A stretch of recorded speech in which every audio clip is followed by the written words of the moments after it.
नमस्कार दोस्तों, HRDI इसमें आप सभी का स्वागत है। आप सभी लोग कैसे हैं? आई होप कि आप सभी लोग बहुत बढ़िया होंगे और अपनी पढ़ाई को अच्छे तरीके से कर रहे होंगे। देखिए, अभी मैं वीडियो बना रहा हूँ, करीब 10 बजने वाले हैं और जब तक मैं इस वीडियो को अपलोड करूँगा तब तक 10:15 साढ़े 10 हो चुके होंगे। तो कुछ ज़्यादा लंबा वीडियो नहीं रहेगा, बस 5-7 मिनट का वीडियो है। और अभी मैं वीडियो इसलिए पोस्ट कर रहा हूँ क्योंकि मेरे पास कई सारी क्वेरीज आ रही हैं और वो बहुत महत्वपूर्ण है मेरे हिसाब से। महत्वपूर्ण सिर्फ इसलिए नहीं है कि वो किसी एक बच्चे की समस्या है, बल्कि बहुत सारे स्टूडेंट्स की समस्या है। और न सिर्फ स्टूडेंट की समस्या है, बल्कि जो गृहस्थ आश्रम में कोई व्यक्ति है जो स्टूडेंट नहीं है, उनके सामने भी वो समस्या है। समस्या क्या है? समस्या है स्वास्थ्य को लेकर के। इस समय मौसम बहुत तेज़ी के साथ बदल रहा है, ठीक है। और ऐसी स्थिति में खुद को सेफ करना, और डेंगू जैसा कि आप लोग सुन पा रहे होंगे कि बिहार स्टेट में, बिहार राज्य में काफ़ी तेज़ी से फैला हुआ है। इसके अलावा उत्तर प्रदेश के अन्य कई क्या कहते हैं ज़िले हैं जहाँ पर वो अपना प्रकोप जो है स्थापित कर पा रहा है। तो विद्यार्थी चूँकि अपनी तैयारी कर रहे हैं और अगर उनकी तबीयत खराब हो जाती है, स्वास्थ्य अगर उनका मानसिक तौर पर नहीं सही रहता है, ठीक है, तो बहुत दिक्कत होती है। और ये अपने आप में एक समस्या बहुत बड़ी है। तो इसीलिए मैंने सोचा कि आपके बीच में कुछ 2-3 बातें रखी जाएं जो कि महत्वपूर्ण है, क्योंकि आप पढ़ाई तभी कर पाएंगे जब आप जो है शारीरिक और मानसिक रूप से स्वस्थ होंगे। अगर आप शारीरिक और मानसिक रूप से स्वस्थ नहीं होंगे तो आप कितना ही जुनूनी क्यों ना हो, कितना ही जुनून आपके अंदर क्यों ना हो, शिद्दत क्यों ना हो पढ़ाई करने की, आप नहीं कर पाएंगे। शाश्वत सत्य है ये, ठीक है। इसमें कोई लाख लपेट वाली बात है ही नहीं है। अगर आप फिट ही नहीं होंगे, हेल्थ से अगर आपको अगर प्रॉब्लम होगी तो फिर पढ़ाई नहीं हो पाएगी, आप कितना ही कोशिश कर लें।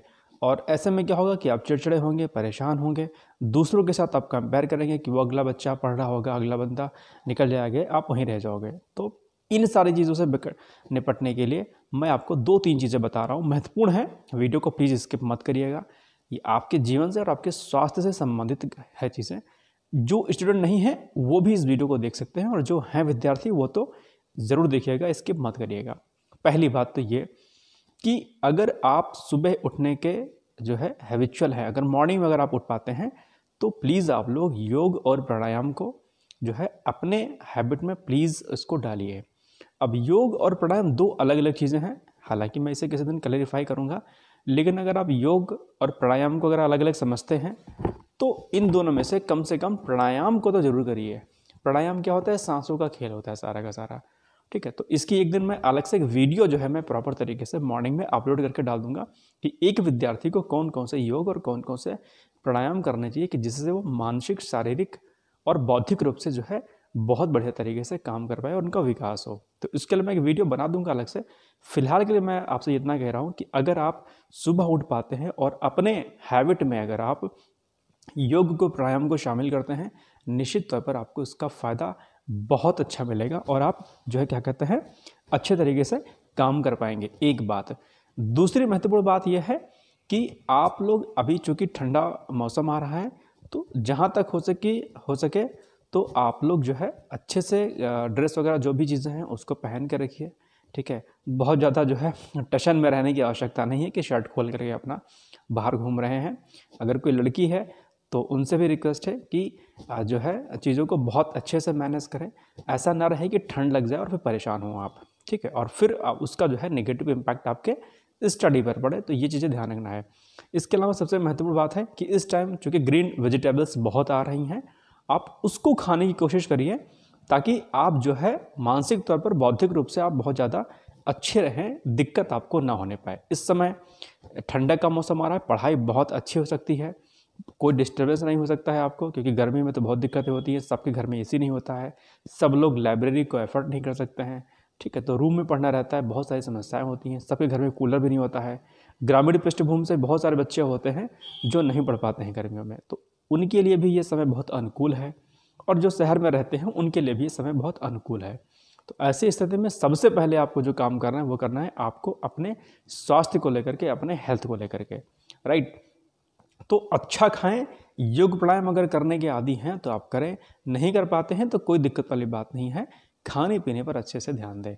और अगर आपकी तबीयत इस समय ख़राब है, डेंगू वगैरह हो गया है या कोई अन्य समस्या है, तो सबसे पहले आप अपने को मजबूत बनाएं। आप चिंतित नहीं हो कि प्लेटलेट्स डाउन हो गई है और डॉक्टर ने तो ये बोला है वो बोला है, मेडिसिन इतनी सारी दे दी है, कोई दिक्कत नहीं है।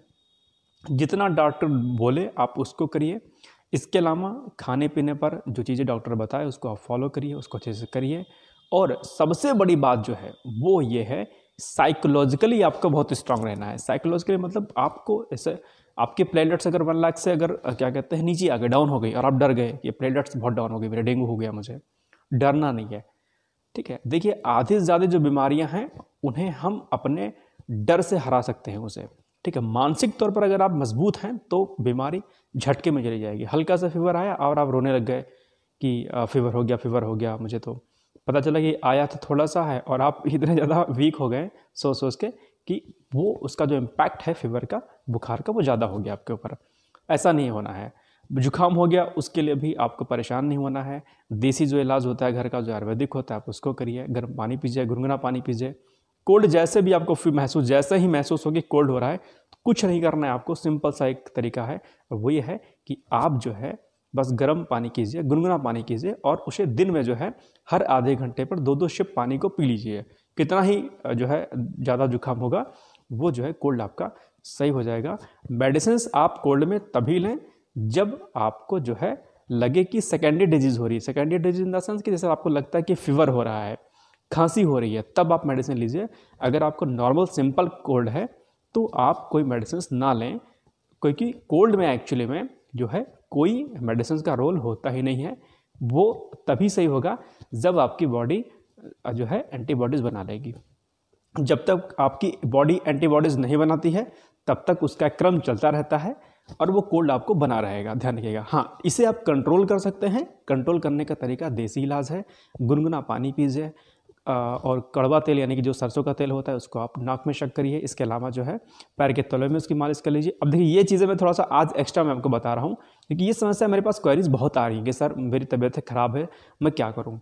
तो एक शिक्षक का या एक गाइडर का ये कर्तव्य होता है कि वो एक सही दिशा और दशा दे।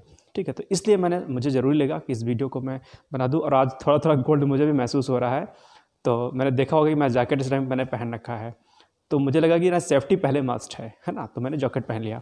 इसी तरीके से अगर आपको थोड़ा सा भी लगे कि इस समय चीज़ें ख़राब हो रही हैं आपके साथ, स्वास्थ्य रूप से आप कमज़ोर हो रहे हैं, तो उसका ट्रीटमेंट आप ज़रूर करिए। ठीक है, इसके अलावा जो एंटीबायोटिक्स होती हैं कम से कम लीजिए। ठीक है, एंटीबायोटिक्स बहुत ज़्यादा लेनी नहीं चाहिए। जब आपको लगे कि हाँ कुछ सेकेंडरी डिजीज़ हो रही है, इन्फेक्टेड डिजीज़ हो रही है, तो ही एंटीबायोटिक लीजिएगा, अदरवाइज अननेसेसरी एंटीबायोटिक मत लीजिएगा। अच्छा, अब आप ये सोच रहे होंगे कि सर क्या कहते हैं टीचिंग के साथ में मेडिकल की चीज़ें बता रहे हैं, तो मैं आपको एक जानकारी बता दूं कि जो मेरी डिग्री है वो मेडिकल माइक्रोबायोलॉजी की है। मैं बीएससी मेडिकल माइक्रोबायोलॉजी से हूँ।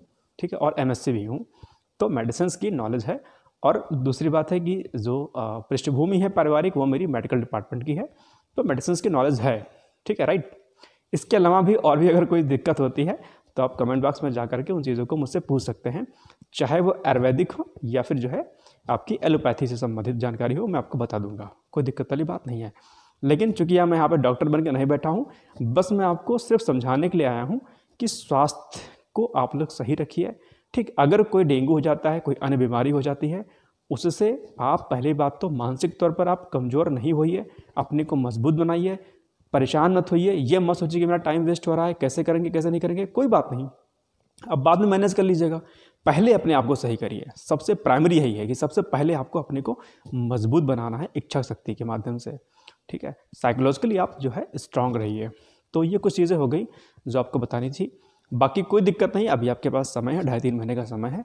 आप बढ़िया करेंगे और आप बेहतर कर सकते हैं। आप बहुत अच्छे हैं। ठीक है, कोई डाउट वाली बात इसमें नहीं है। आप जो है बेहतरीन कर रहे हैं, बेहतर करेंगे। निश्चित तौर पर आप सभी लोग सफल होंगे जो लगातार मेहनत कर रहे होंगे। किसी भी चीज़ से आपको परेशान नहीं होना है, घबराना नहीं है, निरंतर प्रयास करते चले जाना है। कोई दिक्कत होती है कमेंट बॉक्स में जा करके अपने सारे प्रश्नों को कर सकते हैं। ठीक है, कोई अगर दिक्कत और है बीमारी संबंधित उसके भी प्रश्न पूछ सकते हैं। अननेसेसरी प्लीज़ मत पूछिएगा, टाइम वेस्ट होता है। लेकिन अगर कोई वैसी दिक्कत है तो पूछ सकते हैं। बाकी डेली पढ़ते रहिए, लगातार पढ़िए। जो ठीक है, जिनका स्वास्थ्य अच्छा है, वो खराब ना होने दें, इस बातों का ध्यान रखें। चलिए फिर यही कुछ बातें आपको बतानी थी। ओके, फिर मिलते हैं कल मॉर्निंग में करंट अफेयर्स के साथ। तब तक के लिए जय हिंद, जय Bharat, best of luck, thank you.